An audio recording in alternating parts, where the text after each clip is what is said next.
Dans une région reculée d'Afrique, là où les collines verdoyantes s'étendaient comme des vagues immobiles sous le vent, se trouvait un petit village paisible, entouré de vastes paysages que le soleil venait caresser chaque matin.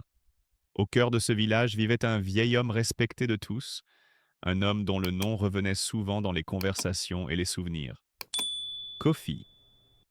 Ce n'était pas seulement son âge avancé qui lui valait l'admiration générale, mais surtout cette aura de sagesse, cette lumière tranquille qui semblait émaner de lui comme un feu doux, semblable à la chaleur enveloppante du soleil africain qui baignait le village jour après jour.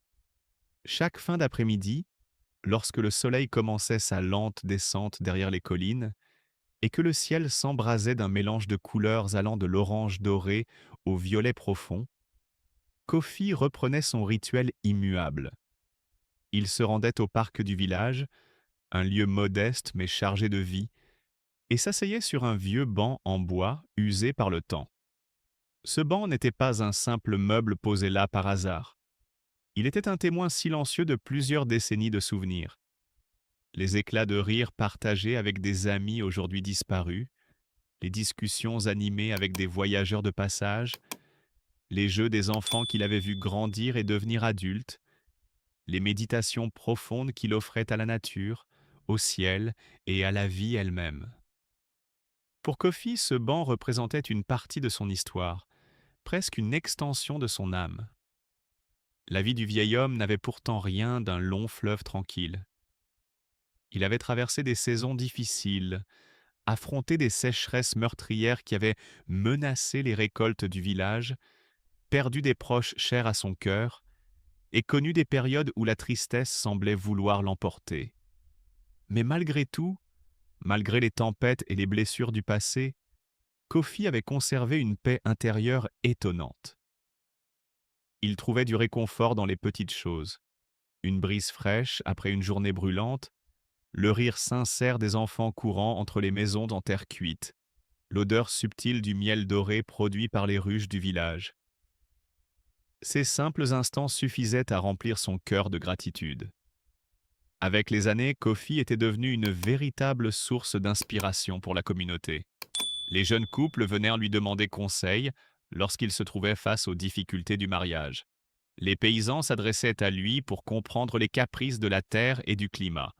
Même les enfants, fascinés par ses histoires, venaient s'asseoir à ses pieds pour écouter ses récits sur les étoiles, la nature ou les temps anciens. Kofi avait ce don rare de faire sentir à chacun qu'il était important, écouté, respecté. Ses paroles, toujours douces mais chargées de profondeur, reflétaient une expérience de vie immense, adoucie par une gentillesse authentique. Ce qui rendait Kofi encore plus unique, c'était sa conviction profonde dans la force de la communauté. Il répétait souvent: une personne seule est comme une feuille isolée qui tremble au vent. Mais ensemble, nous devenons un arbre puissant, solidement enraciné, capable de faire face à toutes les tempêtes. Ces mots, simples mais puissants, étaient devenus une sorte de proverbe dans tout le village. Chaque soir, assis sur son banc, Kofi ne se contentait pas d'observer le coucher du soleil.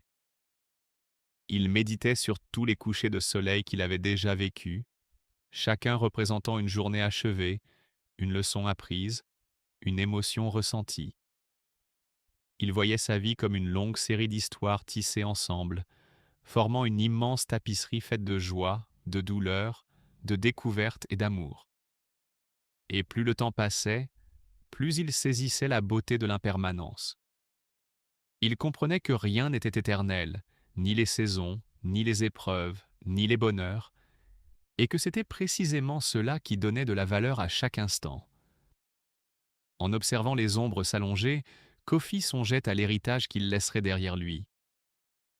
Non pas un héritage matériel, mais un héritage d'âme, de sagesse, de bonté.